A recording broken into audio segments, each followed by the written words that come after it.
Hola, hola, el Señor les bendiga. Le doy gracias al Señor primeramente por estar con ustedes una vez más en este estudio bíblico, segunda sesión. Estamos viendo el tema misericordia quiero y no sacrificios. Todos los días lunes a las 14 horas vamos a estar conectados entregando diferentes temas. Hoy en la segunda sesión con respecto a este tema, yo creo que es muy importante para nuestro conocimiento, entendimiento, nuestra vida de fe. Misericordia quiero y no sacrificio. Estuvimos viendo el lunes pasado la primera sesión, ahora la segunda sesión. Lamentablemente el viernes no me pude conectar, pero ahora le doy gracias al Señor por darme esta oportunidad de conectarme con ustedes. El Señor les bendiga por estar conectados, también los que se van a conectar pronto, ya luego. Vamos a continuar con el tema, como les decía, misericordia quiero y no sacrificio. Como introducción estábamos viendo primeramente de que el Señor hablaba ahí, ¿cierto? Cuando llama a Mateo, en el libro de Mateo capítulo 9, ¿cierto? El versículo 9 al 13, Jesús llama a Mateo. Y Mateo, dejándolo todo, se levanta y sigue a Jesús. Después comía con sus discípulos en su casa, junto a otros publicanos y pecadores. Y venían los fariseos y cuestionaban, ¿cierto?, ¿por qué Jesús comía con los pecadores? Y Jesús le decía ahí en el verso 13, misericordia quiero y no sacrificio, porque no he venido a llamar a justos, sino que a pecadores, al arrepentimiento. Entonces, realmente, ¿qué significa misericordia quiero y no sacrificios? Amén. Donde hay una clara enseñanza acerca de la misericordia, la cual viene ¿de dónde viene? Del corazón de Dios. La misericordia viene del corazón de Dios. Y Jesucristo hacia los miserables. Sin embargo, la mayoría de los hombres no llegan a la posición de miserable. ¿Cuál es la posición de miserable? Reconocer que, que en nosotros está el pecado. Consecuencia, la muerte en el infierno, en el Seol. A eso se refiere miserable. Pero mucha gente no quiere reconocer esto. Mucha gente no quiere reconocer esto. Hay gente, por ejemplo, en el tiempo que vino Jesús, dos tipos de personas, dos grupos de personas. Estaban los fariseos, los judíos, y también estaban los pecadores. Jesús directamente se dirigió a los pecadores, como daba el ejemplo bíblicamente de Mateo. Cuando Jesús llama a Mateo, le dice, ven y sígueme. Él se levanta, dejó todo lo que estaba haciendo y le siguió, porque él reconocía su condición de miserable. ¿Qué significan los publicanos? Aquellos que cobraban impuestos, que eran judíos, ¿cierto? Conociendo la ley, estaban al servicio de Roma y cobraban impuestos. Y al cobrar impuestos, cobraban impuestos injustamente, cobrando de más, robando. Entonces ellos eran hombres que por los judíos eran considerados pecadores también. Ellos se consideraban hombres malos, hombres pecadores, miserables. Por eso es que Jesús se dirige a donde Mateo le dice, ven y sígueme. Él, conociendo su condición, se levantó y siguió a Jesús. Entonces el hombre, para que pueda recibir la gracia de Dios, tiene que reconocer su condición de pecador, de miserable. Pero sin embargo, la mayoría de los hombres no llegan a la posición de miserable, ya que todos tienen potestad, capacidad, sabiduría en sí mismos. Claro, mucha gente dice, no, yo no soy miserable, yo tengo la capacidad, yo soy buena, soy inteligente, tengo sabiduría. Por esa razón, la gente siente que es capaz de realizar cualquier cosa, es poderosa y también puede hacer algo bueno. Claro, la gente se encuentra buena. Sin embargo, también existen personas que van por un camino distinto, viviendo en el pecado. Claro, ahí vemos estos dos tipos de personas. Igualmente, en la época de Jesucristo existían dos grupos de personas, como yo le decía. Primeramente, conformados por aquellos que pueden servir al Señor con su bondad, capacidad y buenos deseos. Por ejemplo, los fariseos, los judíos, aquellos que respetan la religión, como los fariseos, saduceos, escribas y sacerdotes, y el segundo grupo, los pecadores. cierto grupo de personas. Sabemos exactamente que los sacerdotes, escribas, fariseos y los maestros intérpretes de la ley son los que podían servir a Dios. En ese caso, ¿por qué Jesucristo, mire, esto es importante? En ese caso, ¿por qué Jesucristo no se acercó a ellos, sino a los pecadores? Jesucristo fue a los pecadores. Tomando el ejemplo de Mateo, que era un publicano. Entonces estamos haciendo como una introducción al estudio pasado, ¿cierto? Ahí también tenemos, por ejemplo, en San Juan capítulo 8, vemos, ¿cierto?, que la Biblia nos habla de una historia de una mujer adúltera que fue sorprendida en el acto y la llevaron a la presencia del Señor. Y entonces, ¿con qué fin? Primeramente tentar a Jesús. Pero Jesús, conociendo el corazón de ellos, de los judíos, de los fariseos, les dijo: el que esté libre de pecado, lance la primera piedra.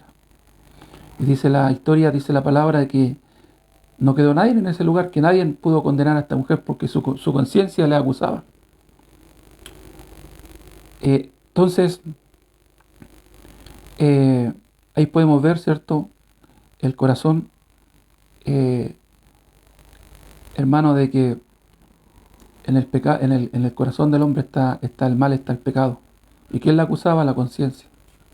Lo mismo esta mujer, ¿cierto?, conociendo la ley, sabiendo que ella no podía adulterar, porque lo decía la ley, que la mujer que era sorprendida en el acto, en el adulterio, iba a ser muerta e iba a morir apiedrada. Ella conociendo la ley, pero se dejó llevar por el deseo de su corazón. ¿Por qué? Porque en el corazón se encuentran los deseos. Y muchas veces el deseo es más fuerte que lo que nosotros conocemos. Sabemos que no hay que hacerlo, pero ese deseo que está en nuestro corazón, lo hacemos igual. Entonces esta mujer, conociendo, ¿cierto?, sabiendo la ley, ella se dejó llevar por el deseo de su corazón y fue sorprendida en el acto. Amén. Entonces también mucha gente, hermano, sabe, ¿cierto?, que no tiene que hacer lo malo y lo hace. ¿Por qué? Porque en el corazón del hombre está el mal, está el pecado. Muchas veces el hombre se deja llevar por los deseos y se esclaviza a ciertas debilidades. Por ejemplo, hoy en día vemos los videojuegos. Los jóvenes, la juventud se esclaviza al videojuego. Se esclaviza. Por ejemplo, dice: voy a jugar 1 hora, sabiendo que tiene que estudiar, y sigue jugando 1, 2, 3, 4, 5 horas, sabiendo que tiene que estudiar, y sigue jugando. Y se le pasa la noche, y entonces ahí podemos ver que está esclavizada, ¿cierto?, de esta debilidad, de este deseo que está en su corazón, sabiendo que tiene que estudiar. Entonces se hace esclavo, ¿cierto?, del videojuego. Así es el pecado, esclaviza al hombre. Como por ejemplo también en Mateo capítulo 9, ¿cierto?, vemos este ejemplo de Mateo, ¿cierto?, en el cual él sabía, ¿cierto?, que era judío, conocía la ley, que no tenía que robar, y robaba igual estafaba, cobraba además impuestos. Pero él conocía su condición, él reconocía que era miserable, él reconocía que era pecador, y Jesús le dijo: ven ven y sígueme. En el verso 13 Jesucristo dice: id pues y aprende, ¿cierto?, cuando Jesús le decía a los fariseos, que ellos se cuestionaban por qué Jesús comía con los pecadores y los publicanos. Entonces Jesús, ¿qué le decía en el verso 13? Id pues y aprender lo que significa misericordia quiero y no sacrificio, porque no he venido a llamar a justos, sino a pecadores al arrepentimiento. Desde el principio Dios quiere encontrar a los pecadores. Por eso nos preguntamos: ¿quién es pecador? Es aquel que está siendo esclavo del pecado. Claro, ¿quién es el pecador? Es que está siendo esclavo del pecado. Los esclavos de los vicios y adicciones son miserables. Por ejemplo, Mateo era publicano. Claramente, ¿cierto?, en la época de Jesucristo, ser uno era estar en el peor clasificación dentro de los pecadores. Claro, en ese tiempo los publicanos, si clasificamos los pecadores, estaba dentro de los peores. ¿Por qué? Porque eran mirados, ¿cierto?, por los judíos como perros, traicioneros, eh, ladrones. Así eran mirados los publicanos. Pero Jesucristo, ¿qué dijo? Id pues y aprender lo que significa misericordia quiero y no sacrificio. ¿Esto qué quiere decir? Quiero entregar misericordia a los miserables. ¿Qué significa, hermano, id y aprender lo que significa misericordia quiero y no sacrificio? Que el Señor quiere entregar su amor, su perdón, su misericordia a los pecadores, a los miserables. Amén. No así los fariseos, que se esforzaban, así también los fariseos, ¿cierto? Para ser hombres buenos, hombres justos. Procuraban, esforzándose para cumplir la ley, estar al servicio de Dios. Pero Jesús, ¿cómo les dijo a los fariseos? Hipócritas, hombres hipócritas. ¿Por qué? Porque en el hombre está el pecado, está la maldad. Pero ellos no reconocían su condición verdadera, su verdadera condición. ¿Por qué, hermano? ¿Qué nos quiere enseñar este estudio? Que todo hombre, en todo hombre está el pecado. ¿Y esto cuándo ocurrió? Cuando Adán y Eva desobedecieron. Ahí en el libro Romanos capítulo 5, verso 12 dice: por tanto, como el pecado entró en el mundo por un hombre, y por el pecado la muerte, así la muerte pasó a todos los hombres, por cuanto todos pecaron. Entró, ¿cierto? ¿Dónde entró el pecado? Entró al mundo, a través de nuestros corazones, por medio de un hombre. ¿Quién era ese hombre? Adán. Entró el pecado al mundo. ¿A dónde entró el pecado? A nuestros corazones. Aleluya. Entonces, volviendo a este ejemplo que dábamos de los fariseos, ¿cierto? De los judíos que llevaron a esta mujer, que fue sorprendida en el adulterio, para tentar a Jesús primeramente y condenar a esta mujer. Jesús, como les dijo, el que esté libre de pecado, que sea el que arroje la primera piedra. Amén. ¿Qué sucede? Que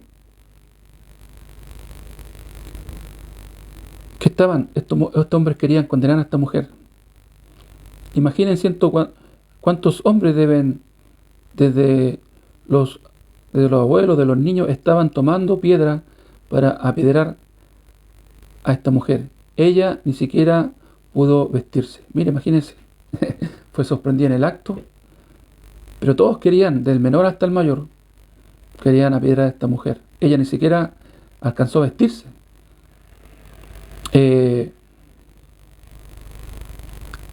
Entonces ella ni siquiera pudo vestirse, pues fue condenada en el acto mismo del adulterio. Realmente es miserable. Claro, ella estaba en la posición de pecadora, de miserable en ese momento. Llevándola, ¿cierto?, a la presencia de Jesucristo, le preguntaban: la ley dice, debemos apedrear a tales mujeres. ¿Tú pues qué dices? Le dijeron a Jesús.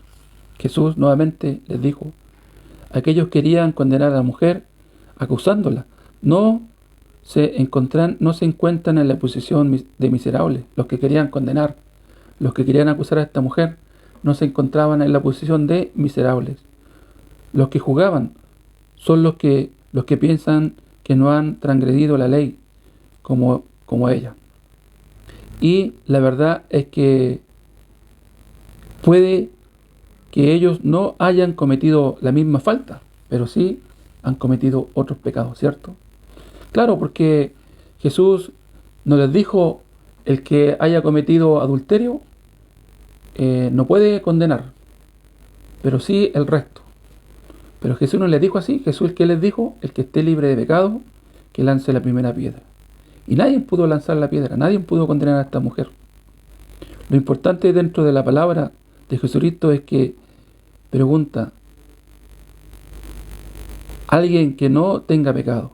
¿Se fija? Alguien que no tenga pecado. No por alguien que haya cometido adulterio, como ella, sino nuestro Señor Jesucristo habiéndoles preguntado por aquellos que no cometieron pecado de adulterio como ella. Muchas podrían haber comenzado a apedrearla, ¿cierto? Habrían dicho, yo no he cometido adulterio como ella. Voy a matar a esta mujer. Sin embargo, la palabra de Jesucristo lo juzgaba. Alguien que no tenga pecado. O sea, Jesús cuando les preguntó, les dijo, alguien que no tenga pecado, esa palabra lo juzgó a todos. Alguien que no tenga pecado. Eso es algo totalmente diferente al pecado, es diferente al fruto del pecado. Claro, como les decía, el pecado del hombre, ¿a dónde está? Dentro de nuestros corazones. Dentro de nuestros corazones está el pecado. Entonces, ¿cuáles son los frutos del pecado? Por ejemplo, dentro del corazón de esta mujer estaba el deseo de adulterar. Estaba el pecado, el adulterio dentro del corazón de esta mujer. El deseo de adulterar, conociendo ella la palabra, que la palabra decía que toda mujer que sea sorprendida en el acto de adulterio será muerta, morirá apiedrada. Entonces, ¿qué es lo que viene a ser el adulterio que ella cometió? El fruto del pecado. Y eso es importante averiguarlo. El pecado es una cosa y lo otro es el fruto del pecado. ¿Por qué el hombre peca? Porque en nosotros está el pecado. Por eso le decía que el pecado entró al mundo por un hombre. ¿Quién es ese hombre? Adán. El pecado, la muerte pasó a todos los hombres por cuanto todos pecaron. Todos pecaron. Amén. Dentro del pecado entró al mundo a través de nuestros corazones, por medio de un hombre. ¿Quién es ese hombre? Adán. Amén. Entonces estábamos viendo, ¿cierto?, estos ejemplos, haciendo una introducción con respecto a la primera sesión de este tema, que es lo que significa misericordia quiero y no sacrificio. Con respecto al pecado, para que usted me pueda entender cuál es la diferencia entre el pecado y los frutos del pecado. Por ejemplo, una enfermedad, tuberculosis, ¿cierto? Una persona que recibe el virus, el virus no se manifiesta inmediatamente, tiene que incubarse el bicho para que recién se manifiesten se puedan manifestar, se puedan manifestar los frutos. Los frutos, en este caso, vienen siendo las transgresiones. El pecado es una cosa y las transgresiones otra. ¿Qué son las transgresiones? Los frutos. Así también, mis hermanos, la enfermedad, la tuberculosis, tiene los síntomas, fiebre, dolor de cabeza, ¿cierto? Esos vienen a ser los frutos. Amén. Así que bueno, Dios les bendiga. Vamos a continuar con la segunda sesión. Aleluya, gloria al Señor. De igual manera, según la vista de Dios, todos son pecadores, sin duda. Según la vista de Dios, todos son pecadores. Tanto los que querían arrojar la piedra como la mujer adúltera. No solamente era pecadora la mujer adúltera, sino que todos. Amén. No hay diferencia alguna, porque Dios juzga el pecado. ¿Qué es lo que juzga a Dios? Mire, esto es importante de este estudio. ¿Qué es lo que juzga a Dios? Es el pecado, no las transgresiones. Dicho de otra forma, Dios no juzga los frutos del pecado, sino el pecado mismo. Entonces, ¿qué es lo que juzga a Dios? Dios no juzga las transgresiones, sino que el pecado. Amén. Por ello, todas las personas de este mundo, al nacer, deben conocer cuál es su verdadera identidad. Hay gente que desde niña está recibiendo una buena educación, mire, aprendiendo sobre ética, moral y buena conducta, así como también sobre la palabra de Dios. Por eso, nunca imagina que es digna de muerte y piensan que no es tan mala como otras personas. No se considera como un pecador digno de entrar al infierno y por su propio pensamiento se encuentra cubriendo la verdad. Claro, y esto lo que nos enseña este estudio es muy verdadero, mis hermanos, es muy claro. Podemos ver, hermanos, de que mucha gente, porque ha recibido una buena educación en cuanto a ética, moral, buenas costumbres, buena conducta, y también una enseñanza religiosa, tiene un fundamento, cierto, bíblico, en el cual no hace lo malo, pero aún no ha descubierto su verdadera naturaleza, que en ella está el pecado. Entonces el Señor, ¿qué condena? Las transgresiones. El Señor no condena las transgresiones, lo que hace. Entonces la gente cree que porque no hace lo malo, no es digna de muerte, no es digna de ir al infierno. Pero Dios, ¿qué es lo que condena? El pecado. Miren qué importante esto. Dios, ¿qué es lo que condena? El pecado que está dentro de nosotros. Amén. Así que ese pecado, hermano, que entró por un hombre, ¿por quién? Por Adán. Entonces, consecuencia, el hombre transgrede, el hombre comete pecados. ¿Cuáles son las transgresiones? El robar, el hurtar, el, el- el mentir. Las transgresiones son los frutos del pecado. Pero el Señor, ¿qué es lo que condena? El pecado que en sí está en nosotros, el pecado que está en nuestro corazón, este pecado que entró un día por un hombre. Amén. ¿Quién era ese hombre? Adán.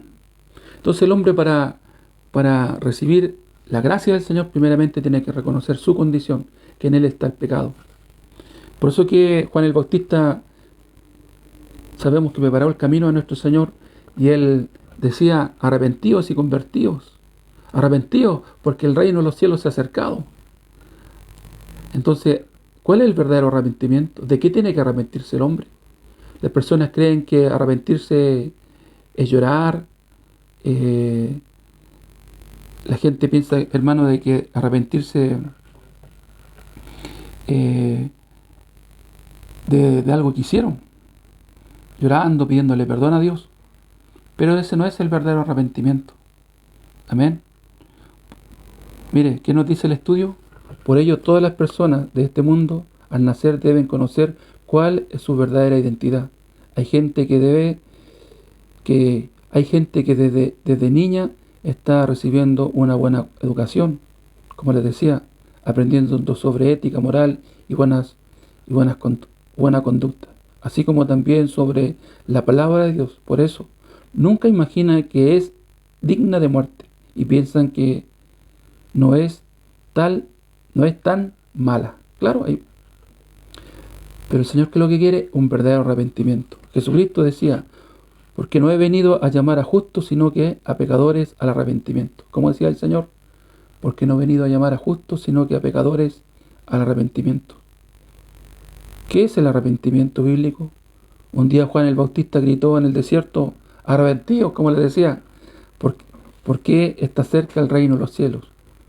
Pero, ¿de qué debe arrepentirse las personas? Y esto es lo que este estudio nos quiere enseñar. Realmente, ¿de qué tiene que arrepentirse las personas? ¿Cuál es el arrepentimiento verdadero que aparece en la Biblia? Algunos creen que el arrepentirse es pedir perdón a Dios mediante una oración. Claro, mucha gente le pide perdón a Dios mediante una oración, lloran un rato y creen que eso es el arrepentimiento.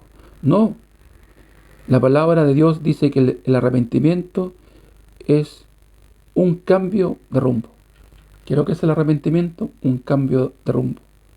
Los seres humanos están cometiendo pecado cada día y luego piden perdón a Dios. De esta forma lo repiten continuamente y luego vuelven a pecar. Claro, así está el mundo. Continuamente está cometiendo pecado una y otra vez y vuelven a arrepentirse pidiéndole perdón a Dios. Eso no es el arrepentimiento. El arrepentimiento se refiere a regresar, a dar vuelta, un cambio de dirección. Por ejemplo, si yo vivo acá en Iquique y se le coloco al GPS, quiero ir a Santiago, y cuando voy de camino me doy cuenta que no voy a Santiago, que voy para Arica. Entonces tengo que tener un cambio de rumbo, un cambio de dirección. Ese significa el verdadero arrepentimiento. ¿Sabe usted que desde el momento que la ley fue establecida, del tiempo de Moisés al tiempo de Jesucristo, los israelitas nunca pudieron cumplir la ley? Pero los judíos, así como los fariseos, este grupo de personas, ellos se esforzaban para cumplir la ley. Pero ¿qué les quería decir a Juan el Bautista? Arrepentidos porque el reino de los cielos se ha acercado. ¿Qué significa eso? Un cambio de dirección. ¿Cuál es el cambio de dirección? Que ellos tienen que reconocer que en su corazón está el mal, y por el mal, por el pecado que está en su corazón, ellos no pueden cumplir la ley. Ese es el verdadero arrepentimiento que el Señor quiere del hombre. Por eso que Juan el Bautista decía: arrepentíos, arrepentíos porque el reino de los cielos se ha acercado. Entonces Jesús vino a este grupo de los pecadores. Por ejemplo, tenemos el ejemplo de Mateo, como les decía, un publicano que Jesús le dijo: ven y sígueme. Él, conociendo su condición, que en él estaba el pecado, porque yo creo que Mateo muchas veces se arrepintió, pero se daba cuenta que seguía haciendo lo mismo, que en él estaba el pecado, y que necesitaba recibir la gracia y la misericordia de Dios a través de Jesucristo. Por eso que cuando Jesús le dijo: ven y sígueme, Jesús siguió inmediatamente al Señor. Pero mucha gente cree, porque no hace lo malo, porque nunca ha asesinado, quiere o procura, se esfuerza para hacer lo bueno, así como los fariseos. Hermanos, los judíos no son pecadores, no son dignos de muerte en el infierno. Pero es más, hay una regla de Jesucristo que nos deja la vara más alta, mis hermanos. Ahí esto lo podemos ver, mire, en el libro de Mateo, capítulo 5. ¿Qué dice en el libro de Mateo, capítulo 5? Oíste que fue dicho a los antiguos: no matarás. El verso 21. Lo leo nuevamente. Oíste que fue dicho a los antiguos: no matarás, y cualquiera que matare será culpable de juicio. Pero yo os digo, mire, cualquiera que se enoje contra su hermano será culpable de juicio, y cualquiera que diga necio a su hermano será culpable ante el concilio, y cualquiera que se le diga fatuo quedará expuesto al infierno de fuego. Mire, Jesús, no solamente la regla que estableció el Señor, no solamente el asesinar a alguien, uno está expuesto al juicio eterno, ¿cierto? Está expuesto al juicio, a ser juzgado, ¿cierto? Consecuencia, la muerte. ¿A dónde? En el infierno. No solamente asesinar a alguien, por ejemplo, ya sea con un cuchillo, con un palo en la cabeza, o un disparo. No solamente asesinar a alguien, sino que el Señor, ¿qué quiso decir? Que también el enojarse con alguien, el tener odio, el tener rabia en su corazón, también eso es un pecado. También es ser culpable de juicio. Mire, ustedes escucharon por medio de los antepasados, así le preguntó el Señor, Mateo 5. Nuestro Señor Jesucristo decía: ustedes escucharon por medio de nuestros antepasados: no matarás. Así escucharon por medio de sus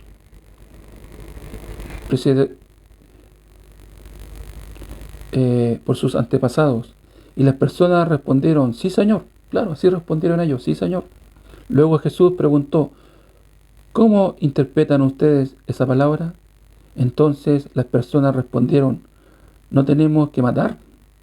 Jesús respondió: está bien. Y luego dijo: porque yo digo, mire, porque yo digo, dijo el Señor, como dice acá, pero yo os digo, aleluya, que si en su corazón se levanta odio, mire, si en su corazón se levanta odio, rabia o insultos hacia otra persona, entonces se es culpable y serán lanzados al infierno. Miren, entonces, ¿qué quiere decir esta palabra aquí en Mateo 5, verso 22? Que el que se enoja o insulta a alguien está al mismo nivel, hermano, del que cometió asesinato. Entonces el asesinato, el homicidio, está al mismo nivel de enojarse, de insultar a alguna persona. Y la verdad yo creo que es imposible. Consulta, ¿usted nunca se ha enojado con alguien? ¿O nunca ha insultado a alguien? O sea, imposible que nosotros por nuestra justicia, por nuestra obra, aunque queremos, que procuremos, nos esforcemos al ser personas buenas, a no pecar, ¿cierto? Al no enojarse, nos vamos a enojar igual. Pero hay gente que dice: no, yo nunca he matado a nadie, yo no robo, no soy adúltero. Pero el Señor, ¿qué está diciendo? Que el enojarse, el insultar a alguien, está al mismo nivel. Amén. Entonces, esa es la norma de Jesucristo, la norma de Dios. Para nosotros, ¿quién debe ir al infierno? Una persona que ha asesinado, ¿cierto? Pero si no ha matado a nadie, es inocente. Sin embargo, la realidad del juicio de Jesucristo es muy diferente. Cuando una persona surge enojo, rabia. Jesús dice, eres un homicida. Entonces alguien dirá, ¿por qué soy homicida? Entonces Jesús le responderá, por mis normas has sido juzgado. ¿Qué le va a responder el Señor? Por mis normas has sido juzgado. Ya eres un pecador digno de ser lanzado al infierno. ¿Eres capaz de aceptarlo? Consulta. ¿Eres capaz de aceptar esto? Jesús explicaba así, pero lamentablemente muchos no pueden aceptar este juicio y dicen, Señor, yo no puedo aceptarlo porque no he asesinado. Nuestro propio pensamiento siempre nos impide aceptar el juicio de Jesucristo. Una persona que acepta su pensamiento no es realmente un pecador, sino que se ve a sí mismo como justo y de esa manera no tiene nada que ver con Dios. Claro, porque mucha gente se deja llevar por su pensamiento, dice, no, yo nunca he asesinado, nunca he cometido homicidio, así que no soy digna de muerte. Pero ese es nuestro pensamiento. Pero la regla de Dios, ¿qué dice?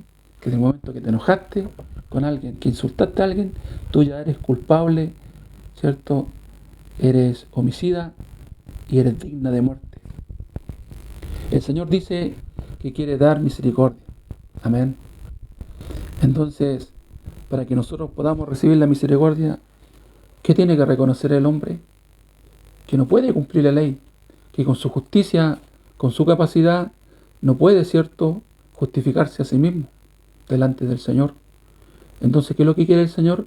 Que el hombre reconozca que es un pecador, que es un miserable, para que recién podamos recibir la gracia del Señor. Por eso, si las personas saben que son dignos de muerte, Dios le otorga la misericordia. Entonces, preguntará, ¿aceptas o no?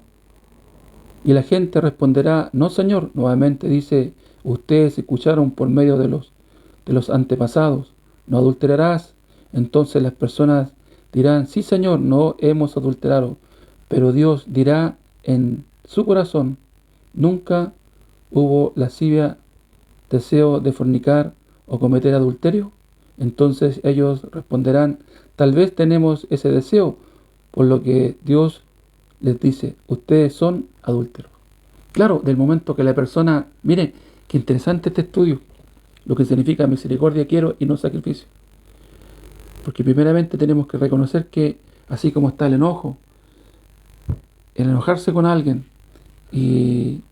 o también ofender a alguien al mismo nivel del asesinato, de homicidio, así también Jesús que dijo, porque muchos no van a aceptar, no, yo no soy homicida.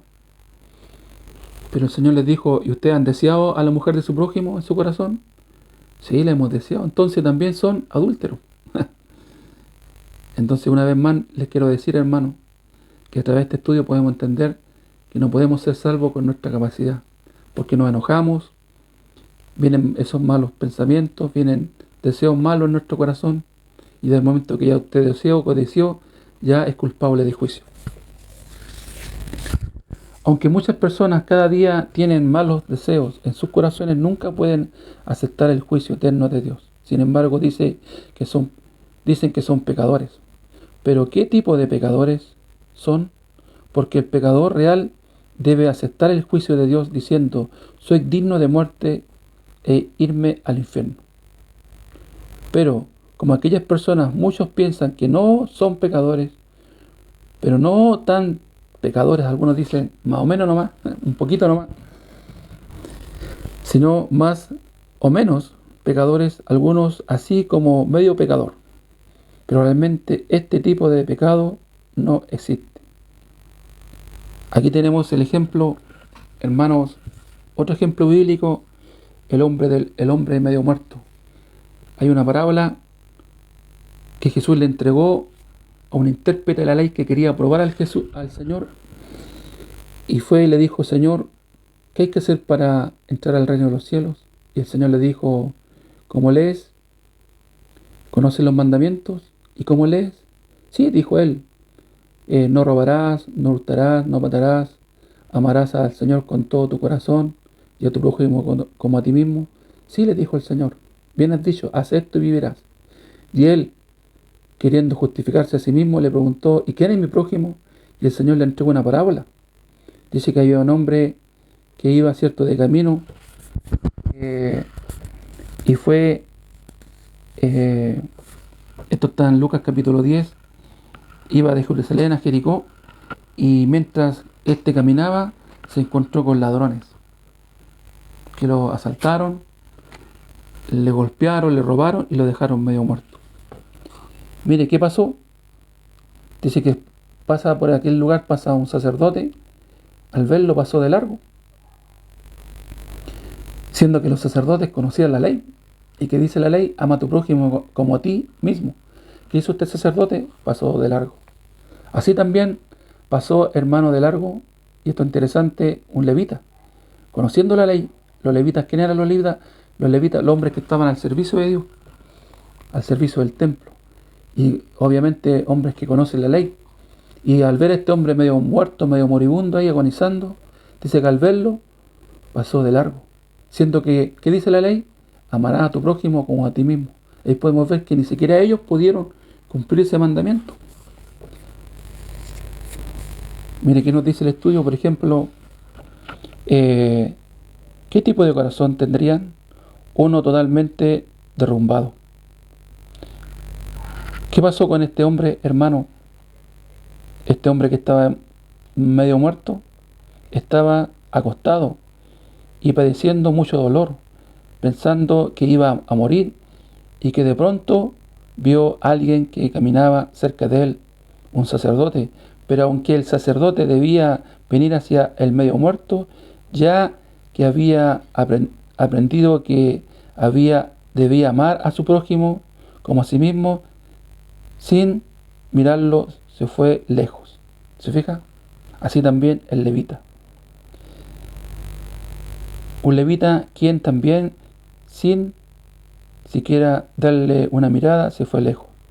Pero dice un samaritano, mire, un samaritano, mi hermano, quien caminaba con su cabalgadura, se acercó a él. Normalmente los judíos no se relacionan con los samaritanos, sino que los rechazan. Por eso. Pero ese hombre medio muerto no tenía fuerza para rechazar al samaritano. Claro, porque estaba muerto, estaba pidiendo auxilio. Sorprendentemente, tal como aparece en el libro de San Lucas, capítulo 10, el samaritano se acercó al medio muerto y su corazón fue movido a misericordia. Y aquí estamos ya, el estudio nos está enfocando realmente qué es lo que significa misericordia quiero y no sacrificio. Esta palabra me llama mucho la atención. En el versículo 33, pero un samaritano que iba de camino vino cerca de él y viéndole fue movido a misericordia.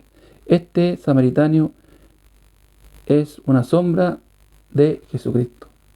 Este samaritano, mis hermanos, es una sombra de nuestro Señor Jesucristo, Señor y Salvador. Entonces vino a este mundo, aquí vino nuestro Señor a salvarnos, para salvar nuestra alma, para tener misericordia de nosotros. Aquí vino Jesús a salvar nuestra alma, a tener misericordia de nosotros. Mucha gente está pensando que Dios no quiere enseñar que debemos ser como un buen samaritano. Claro, mucha gente piensa en esta parábola que tenemos que ser como este buen samaritano. No, lo que realmente esta parábola nos enseña, que nosotros tenemos que entender que el Señor, que Dios nos quiere dar misericordia. Y si nosotros analizamos bien la parábola, ¿quién tiene que ser este hombre medio muerto? Nosotros. Nosotros tenemos que estar en la posición de este hombre medio muerto, producto del pecado, para recibir la gracia de nuestro Señor Jesucristo, para recibir, ¿cierto?, el perdón de nuestros pecados. Entonces, lamentablemente la gente cree que a través de esta parábola nosotros tenemos que ser como este buen samaritano. Pero la verdad no es así, sino la del medio muerto. ¿Cuál tiene que ser nuestra posición? No la del buen samaritano, sino que la posición nuestra tiene que ser la del hombre medio muerto. Pues hemos cometido muchos pecados y transgresiones, y además heredamos el pecado de Adán. Asimismo, nosotros no podemos cumplir los mandamientos de Dios. Claro, por eso es que estamos muertos. ¿Y cuál es nuestra posición? La del hombre muerto. La Biblia dice que la paga del pecado es muerte. Por eso somos dignos de morir. Cumpliendo los mandamientos no podemos obtener la vida eterna. No podemos ser salvos ni justificados. Por esa razón, la única manera es recibir la misericordia de nuestro Señor Jesucristo. La única forma que podemos ser salvos, recibir la misericordia de nuestro Señor Jesucristo. Amén. Ya terminando ya, ¿cómo podemos recibir la misericordia de nuestro Señor Jesucristo? Mire, pregunta, ¿cómo podemos recibir la misericordia de nuestro Señor Jesucristo? Nuevamente, pregunta, ¿cómo podemos recibir la misericordia? ¿De qué manera? Teniendo un corazón quebrantado, así como en San Mateo capítulo 5 habla sobre la bienaventuranza del hombre que es pobre de espíritu. Mire, en Mateo 5, aleluya, gloria al Señor, habla de la bienaventuranza de un hombre que es pobre de espíritu, hombre pobre de espíritu, aquel que con un corazón afligido, como el de la mujer samaritana, que tenía 5 maridos también. Hay otro ejemplo de la mujer samaritana, que había tenido 5 maridos. La gente señala a esta mujer como una pecadora. Pero en San Juan capítulo 4 dice que era necesario que Jesús pasara por Sicar. Jesucristo debía pasar por la ciudad de Samaria para poder encontrar a esta mujer pecadora, que tenía dolor en su corazón, una gran aflicción en su vida por sus pecados. Era menospreciada de otras personas. Jesucristo nunca deja sola a las personas como ella, dolidas en su aflicción. Claro, que dice Mateo capítulo 5, bienaventurados, ¿cierto?, los pobres de espíritu. Ejemplo, esta mujer samaritana, ¿cierto?, que había tenido 5 maridos. En ella estaba la aflicción, era mal mirada, ¿cierto? Y el Señor aquí podemos ver que nunca abandona a los que están en aflicción. Era necesario que Jesús pasara por Sicar para darle la gracia a esta mujer. Dios no quiere enseñar claramente, como Jesucristo solo quiere usar su misericordia. ¿Con quién? Con nosotros, los miserables. ¿Quiénes son los miserables? Los que hemos reconocido nuestra condición humana, que en nosotros está el pecado, producto del pecado que vienen las transgresiones, y que aún producto de eso menos vamos a cumplir la ley, porque nadie pudo cumplir la ley, solamente Jesucristo. Es Jesucristo, a través de Él, el que nos quiere dar misericordia, a través de su evangelio y su palabra, como dice la palabra, el Cordero de Dios que quita el pecado del mundo. Y así pues, mis hermanos, ya terminando ya, mire, si esta palabra es escuchada por una persona que reconoce en su corazón, soy miserable. Si usted hasta ahora está reconociendo, diga, soy miserable, Señor, soy digno de morir porque mi corazón está lleno de pecado. Señor, soy digno de entrar en el infierno porque soy un pecador que no puede cumplir los mandamientos de Dios. Señor, tenga misericordia de mí. Y a esto se refiere la palabra cuando Jesús dijo, aprender lo que significa misericordia quiero y no sacrificio. Reconocer tu condición y decir, Señor, ten misericordia de mí. Es alguien que tiene un corazón que llama la misericordia de Jesucristo. Esta persona recibirá la bendición de Dios. Amén. Hemos terminado la segunda sesión. Le doy gracias al Señor por la paciencia que ha tenido de escucharme, y creo que algo ha quedado en su corazón, entender lo que significa misericordia quiero y no sacrificio. Hemos terminado esta segunda sesión de este tema, misericordia quiero y no sacrificio, y ya posteriormente estaríamos, si Dios permite, el día viernes, mis hermanos, el día viernes, así como nos estamos juntando todos los lunes a las 14 horas, si Dios permite, este viernes vamos a ver la clase número 3. ¿Cuál sería la clase número 3? El propósito de la ley de Dios, el propósito de la ley. Así que le invito para el viernes, si Dios permite, conectarnos a las 14 horas. Los lunes y los viernes nos vamos a conectar a las 14 horas. El viernes pasado me fue imposible, le pido disculpas desde ya, pero vamos a hacer todo lo posible para que este viernes a las 14 horas estemos conectados, y vamos a continuar con la clase número 3, el propósito de la ley. Son 53 clases, Ya hemos terminado la clase número 1. ¿Cuál era la número 1? El corazón del hombre. La número 2, aprender lo que significa misericordia quiero y no sacrificio. Esta tercera clase, número 3, el propósito de la ley de Dios. El propósito de la ley de Dios. Les espero para el día viernes a las 14 horas, si Dios lo permite. Amén. Chao, chao. Bendiciones. Nos vemos. Dios les bendiga.